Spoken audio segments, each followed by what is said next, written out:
तो आज हम बात करेंगे क्वाड्रेटिक इक्वेशंस के बारे में कि क्वाड्रेटिक इक्वेशंस होती क्या हैं, कैसे हम डिटेक्ट करते हैं कि कोई इक्वेशन क्वाड्रेटिक है या नहीं है।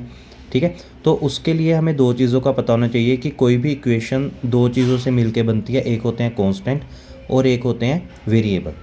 कांस्टेंट क्या होती है? जो फिक्स वैल्यूज़ है, जो कभी भी चेंज नहीं होती, जैसे 5 हो गया, 6 हो गया, 7, कोई भी नंबर है जो कांस्टेंट है, मतलब फिक्स है, उसकी वैल्यू हम चेंज नहीं कर सकते। पाई हो गया, ठीक है, जैसे पाई है, ये भी एक फ़िक्स वैल्यू है। एक्सपोनेंशियली ये भी फ़िक्स वैल्यू है।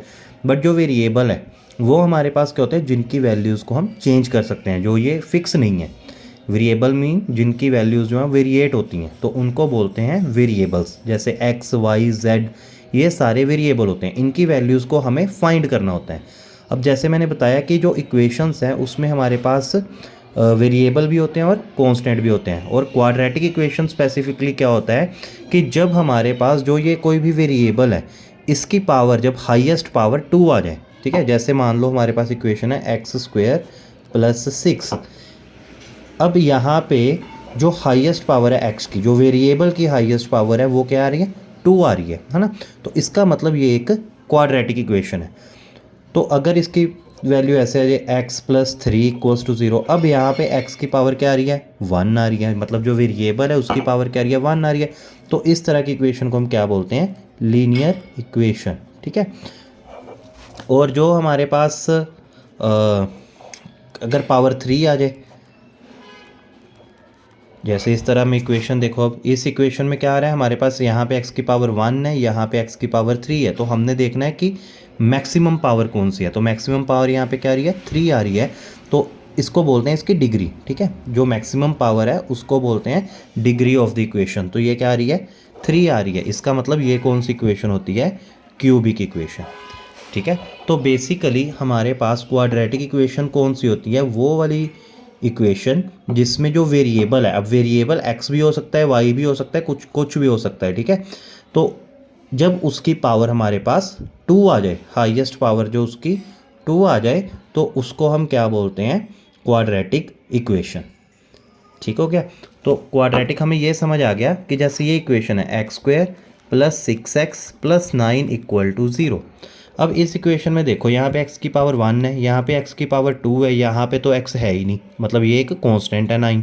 तो अब यहाँ पे हाईएस्ट पावर 2 आ रही है, इसका मतलब ये एक क्वाड्रेटिक इक्वेशन है।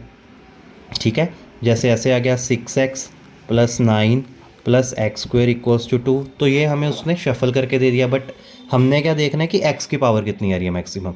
तो यहाँ पे भी मैक्सिमम x की पावर 2 है, इसका मतलब ये भी एक क्वाड्रेटिक इक्वेशन है।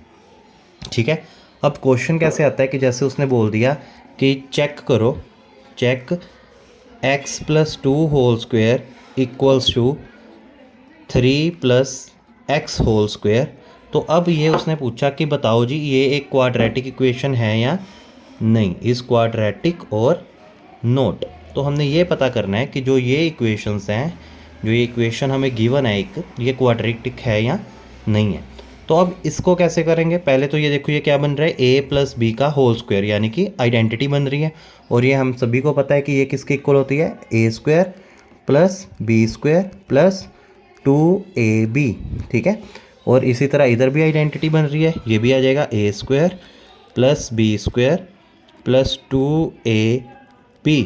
ठीक है, सोल्व करोगे तो क्या आ जाएगा, x² + 4 + 4x = 9 + x² + 6x। अब इक्वेशन सोल्व करने के लिए क्या करोगे, ये जो सारे नंबर इस एक साइड है उसको दूसरी साइड इधर ले आने, ट्रांसपोज कर देना है। तो जब हम इसको इधर लेके आएंगे, देखो जो x² यहाँ पे पॉजिटिव, ये x² इधर आके माइनस हो जाएगा, तो ये दोनों यहाँ से कट जाएंगे। सिमिलरली जब ये 6x इधर आके माइनस होगा, तो 4 - 6 कितना हो जाएगा, -2x। और इसी तरह जब ये 9 इधर आएगा, तो 4 - 9 क्या हो जाएगा, -5 = 0। अब यहाँ पे देखो x की हाईएस्ट पावर कितनी आ रही है, 1 आ रही है, इसका मतलब ये एक क्वाड्रेटिक नहीं है। तो बिना देखे हमने यहाँ पे नहीं अंदाज़ा लगा देना कि अगर यहाँ पे पावर ऊपर 2 आ रही है तो ये क्वाड्रेटिक होगी।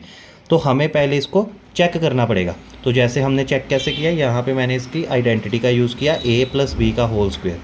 ठीक है। A plus B whole square किसके इक्वल होती है, A square plus B square plus 2ab। उस आइडेंटिटी को दोनों साइड यूज़ किया और फिर हमने देखा कि जो एक्स स्क्वायर है वो आपस में कैंसल्ड आउट हो गए। तो इस कारण से हमारे पास जो बची इक्वेशन है वो कौन सी बच गई, linear equation which is not a quadratic. ठीक है, तो ये क्वाड्रेटिक नहीं है। तो अब हमें ये पता चल गया कि क्वाड्रेटिक इक्वेशन क्या होती हैं। तो उसके बाद आता है रूट्स या फिर solution of a quadratic equation, यानी कि जो वैल्यू किसी भी क्वाड्रेटिक इक्वेशन को सेटिस्फाई करती है उसको हम क्या बोलते हैं, उसका रूट बोलते हैं। अब सेटिस्फाई मतलब करने का मतलब क्या है, जैसे मान लो हमारे पास इक्वेशन है x square minus 1 equals to 0। अब यहाँ पे देखो एक्स की हाईएस्ट पावर 2 है, इसका मतलब ये एक क्वाड्रेटिक इक्वेशन है। अब रूट क्या होगा, मान लो यहाँ पे मैं एक्स की जगह पे 1 लिख दूँ तो ये बन जाएगा 1 स्क्वायर माइनस 1। ठीक है, अब 1 का स्क्वायर क्या होता है, 1 माइनस 1 इक्वल टू 0। तो देखो यहाँ पे मेरा इसका आंसर लेफ्ट हैंड साइड जो है वो राइट हैंड साइड के इक्वल आ गया। राइट हैंड साइड तो पहले ही मेरे पास 0 था और जब मैंने इसमें 1 पुट किया तो फिर मेरे पास आंसर क्या आ गया, इसका 0 आ गया। तो जो ये 1 है वो इस इक्वेशन को क्या कर रहा है, सेटिस्फाई कर रहा है। ठीक है, इसका मतलब जो 1 है वो इसका सॉल्यूशन है। जो भी वैल्यू इस इक्वेशन को सेटिस्फाई करेगी वो क्या होती है, इसका सॉल्यूशन होता है और इसको ही हम उसका रूट बोलते हैं। जैसे यहाँ पे मैंने x की जगह पे 1 लिखा तो मेरा आंसर 0 आ गया, तो दोनों left hand side equals to right hand side होगी, इसका मतलब ये उसका एक सॉल्यूशन है।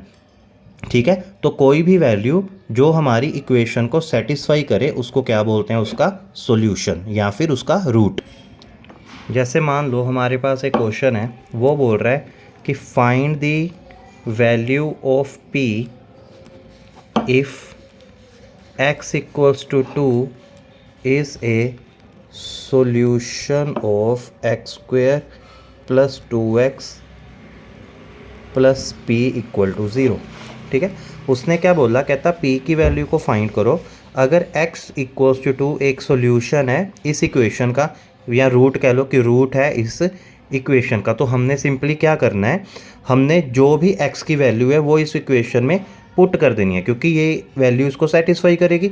इसलिए इसका आंसर जब हम 2 पुट करेंगे यहाँ पे तो वो भी किसके इक्वल आ जाएगा, 0 के इक्वल आ जाएगा और वहाँ से हम p की वैल्यू को फाइंड करेंगे। जैसे कैसे, ये देखो जैसे सॉल्यूशन में हमें क्या गिवन है कि x इक्वल्स टू 2 है, तो पुटिंग इन, इसको मान लो हमने 1 इक्वेशन नंबर मान लिया, तो पुटिंग इन 1 वी गेट।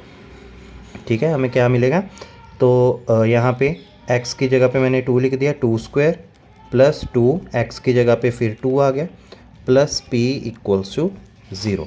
अब यहाँ पे 2 का स्क्वायर क्या होता है, 4 plus 2 into 2 4 plus p equals to 0। तो 4 प्लस 4 क्या हो गया आपका, 8 प्लस p इक्वल टू 0। तो p हमारे किसके इक्वल आ गया, अब ये 8 इधर जाके क्या हो जाएगा, -8। तो p की वैल्यू क्या आ जाएगी, -8। तो इसका मतलब क्या हुआ कि किसी चीज़ को सेटिस्फाई करने का क्या मतलब है कि वो उस वैल्यू को जब हम उसके अंदर पुट करेंगे इक्वेशन के अंदर, तो जो हमारी लेफ्ट हैंड साइड है और राइट हैंड साइड है वो तब भी आपस में इक्वल रहेंगी। जैसे यहाँ पे मैंने जब x की वैल्यू को 2 पुट किया तो मेरे पास जो दोनों इक्वेशंस है वो आपस में इक्वल हो जाएंगी। ठीक है, यहाँ पे 2 पुट करने के बाद भी जो वैल्यू है वो 0 ही रहेगी। ठीक है, तो आप, आई होप इतना आपको क्लियर है। अब नेक्स्ट वीडियो में हम स्प्लिटिंग मिडल टर्म का रिवाइज करेंगे। ठीक है, थैंक यू।